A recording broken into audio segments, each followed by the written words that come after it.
کتنے مسلمانوں نے، کتنے کافروں نے، کتنے ہندوؤں نے، کتنے عیسائیوں یہودیوں نے اس دنیا فانی کو چھوڑ کر چلے جانا ہے۔ انہی میں چودھری محمد شفیق صاحب کے والد کے سسر مرحوم حاجی امین الدین مرحوم کا نام بھی لکھا جا چکا تھا، جو گنبد خضرا کا دیدار کرتے ہوئے خالق حقیقی سے جا ملے اور جن کو جنت البقیع میں دفن کر دیا گیا، وہ خوش قسمت ہے۔ اسی طرح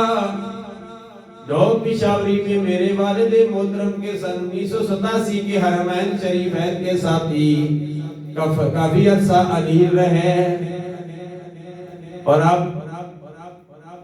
جمعہ المبارک کا دن خالق حقیقی سے جا ملے، جن کی نماز جنازہ بعد نماز عصر 11:30 5:30 بجے جسمیہ والے قبرستان میں ادا کی جائے گی۔